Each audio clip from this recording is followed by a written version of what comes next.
Driving 30 kilometers west of Marzanabad Forge, I reached Kolardasht, a large valley in the Alborz Mountains.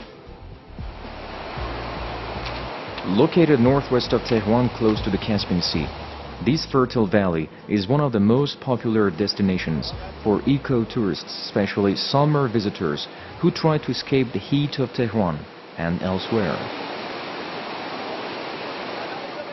At an altitude of 1,250 meters above sea level, the landscape is one of gentle hills covered with forest. Running water, pleasant weather, lush forests and heavy fog have caused Kolardasht to be called a piece of heaven by many.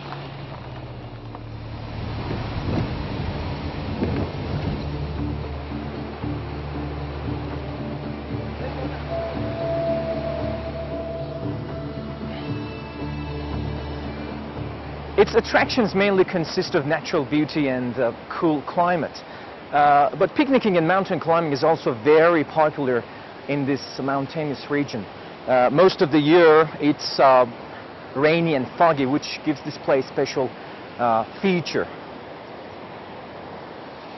On my way, at the heart of pure nature, I saw a native of this place, whose life seems to be totally dependent on nature. عجب جای زیبایی دارید. خوش به حالت. شما بیاین استفاده کنید. سلامت. چند سال این ورا هستید؟ در اون تاریخ اونم پشت در پشت ما هستیم اینجا دیگه. چیکار میکنید؟ همین دامداری میکنیم دیگه. دامداری. The old man told me there was a beautiful waterfall a few kilometers further up in the mountains. آدرس این آبشاره رو دارید؟ یه آبشار زدن این ورا هست. آبشار فکر کنم این طرف سمت راست باشه ولی دقیقاً این آبی که اینجا میاد پایین. آها اونو باید برید جلو. The road was tough. I finally got there.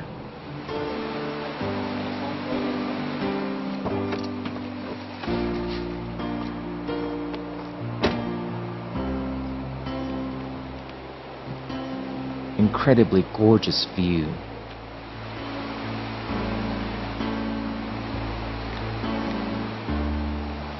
The natural beauty of Kolardasht needs more than one day to be explored. But because my time was so short, from Kolardasht I drove eastward for an hour along the Caspian Sea.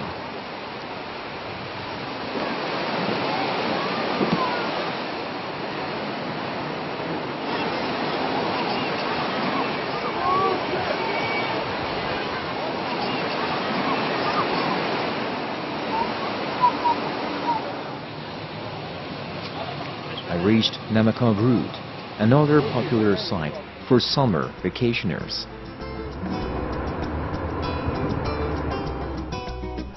Namakavrud is a resort town that sits at the base of a mountain with the same name. Among the many attractions of this town is a 2,050-meter long telecabin line. To get on the telecabin, you need to stand in line for at least 30 minutes.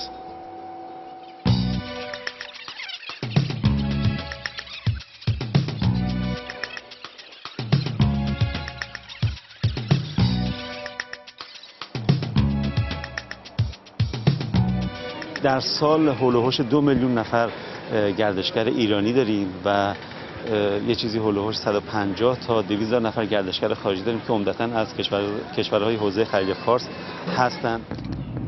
It goes from sea level to near the summit of the mountain, clearing a path through the forest. Picnic tables, restaurants and short hiking trails are provided in the forest on the top.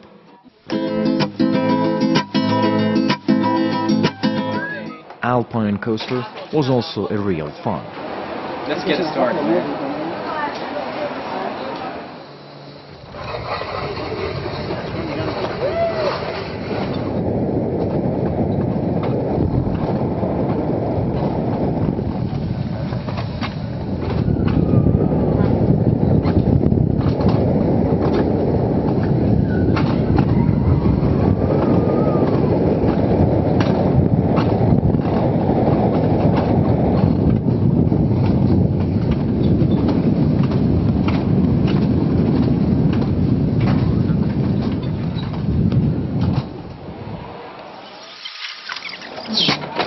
really fun to be here for weekends.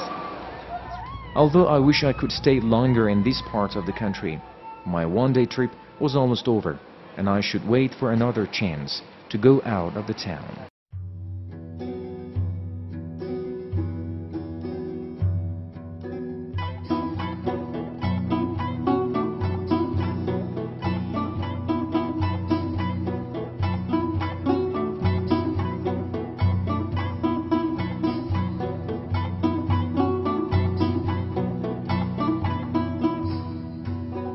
Shiraz is a city with thousands of years of history.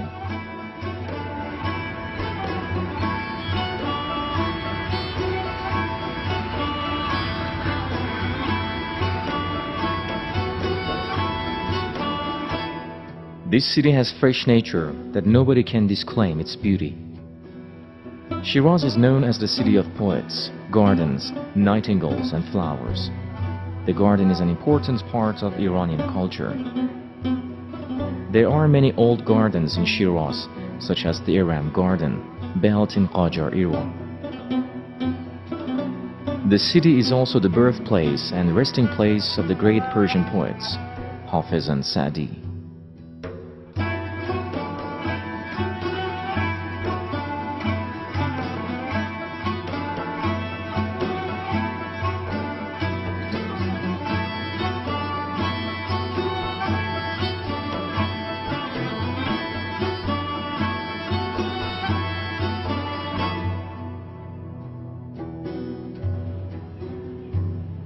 There are several shrines in the city. The most famous one is known as Shah Chiragh.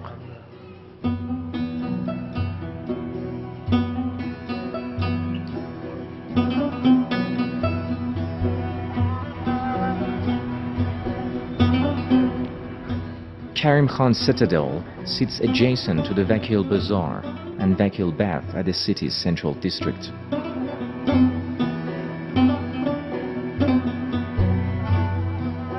According to Iran's Cultural Heritage Organization, there are over 200 sites of historical significance around Shiraz.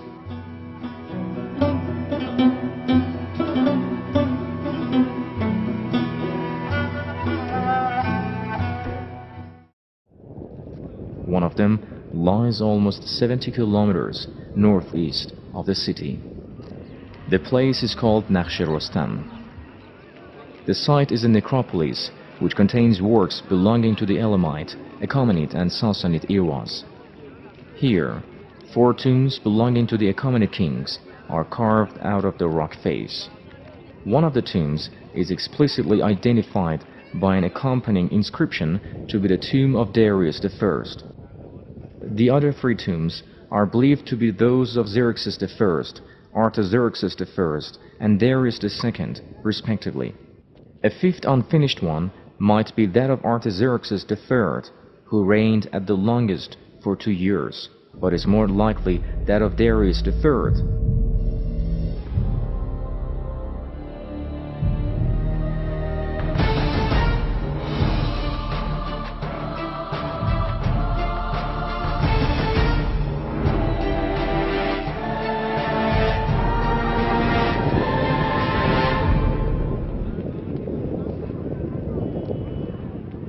معتبرترین و مستندترین آرامگاهی که ما میتونیم به طور قطعیت به اون نظر بدیم که این متعلق به کدام یک از شاهان، آرامگاه داریوش در این محوطه است که به وسیله خطوط در این خطوط درباره لشکرکشی‌ها و خصوصیات فردی داریوش توضیحاتی رو داده و خصوصا نام 30 اورنگبر و 30 شخصی که در زیر تخت شاهی هستند رو اومده یکی یکی نام برده.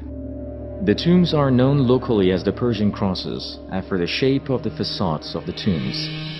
The entrance to each tomb is at the center of each cross, which opens onto a small chamber where the king lay in a sarcophagus. Each cross shaped above is over 75 feet high and 60 feet wide.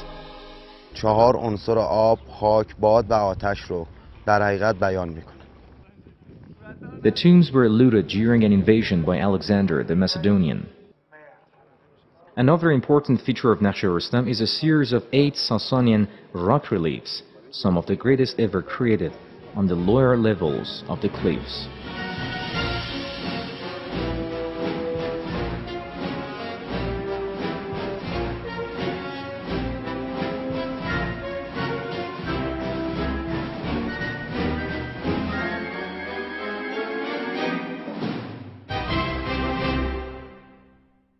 Rustam is one of the most important archaeological sites here in Iran, which contains monuments of the Achaemenid and the Sassanid dynasties.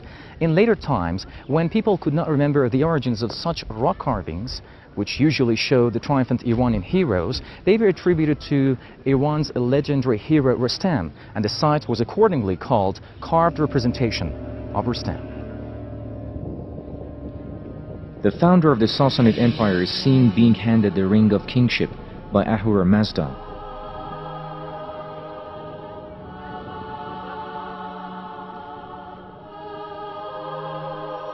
This is the most famous of the Sassanid rock reliefs. A 25 feet high carving shows Roman leaders Valerian and Philip the Arab abased themselves before their conqueror Shapur I in 260 AD. In the same area, there is also a building standing in front of these tombs, Kabe Zartusht, assumed to be a Zoroastrian fire temple from Achaemenid period.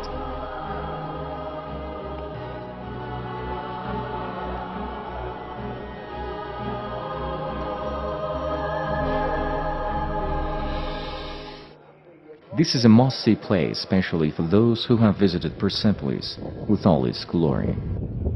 Salman Kujuri, reporting for Iran.